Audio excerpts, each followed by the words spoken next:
name of the Father, of the Son, of the Holy Spirit. Amen. We give thanks to you, O Lord, for this new day and for all the gifts that you have bestowed upon us.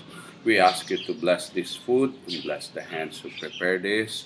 And may this food give us the courage and strength to continue to do your will here on earth as it is in heaven. In Jesus' name we pray.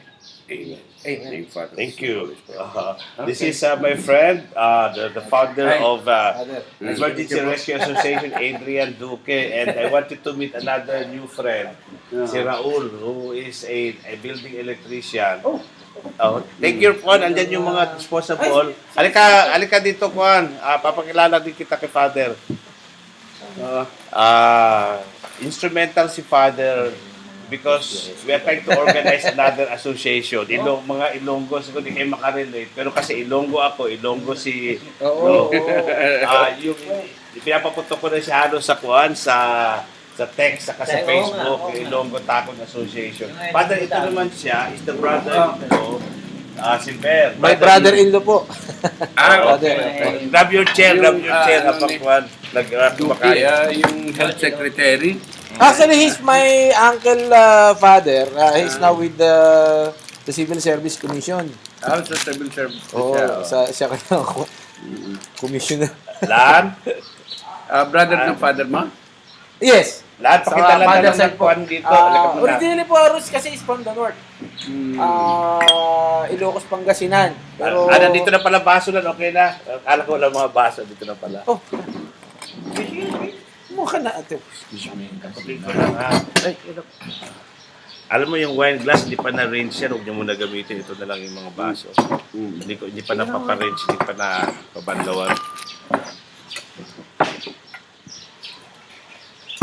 So, ang kuhan dito pa... Babahay-bahay ka na lang dito.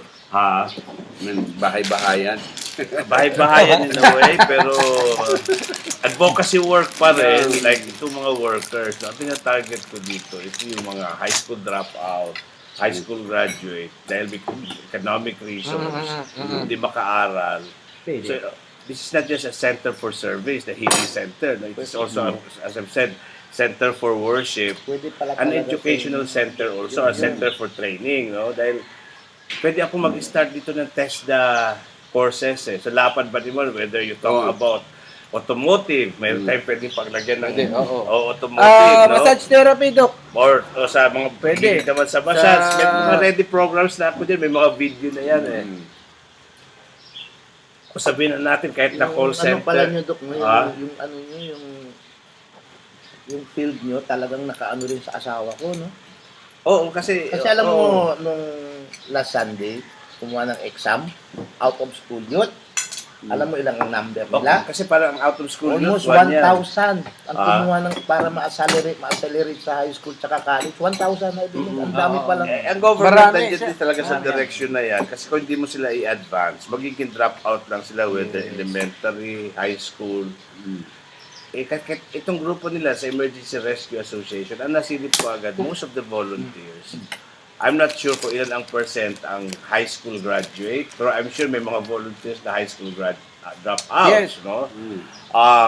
Now, the rescue, in the Philippines, there is no medical or Yung emergency wala talaga. Hindi na-push yan sa Kongreso na magkaroon ng emergency medical services law. Author si Lito Lapid. Sabi niya sa akin sa Eastwood, ang supposed to be ang author niyan si Lito Lapid. No, it's another yun. Yun yung Electronic Medical Records Act, no? Yun yung electronic EMR yun. Para ma-electronize. But this is a different law na dapat itulak, no? Dahil sila, they're acting as rescuers. They don't even define kung sino doon ang rescuers na high school dropout, rescuers na high school graduate, rescuers na may associate level, or BS, no? Hindi classified yun, basta as a whole. And then some of them, nagkaroon ng training sa paramedics, wala pa rin classification kung talagang EMT1 or ano ba pinaka-highest level. In short, hindi standardized, hindi world. Kumbaga, walang nasunod. Samantalang, may mga opportunities na for emergency medical technicians to work overseas. No?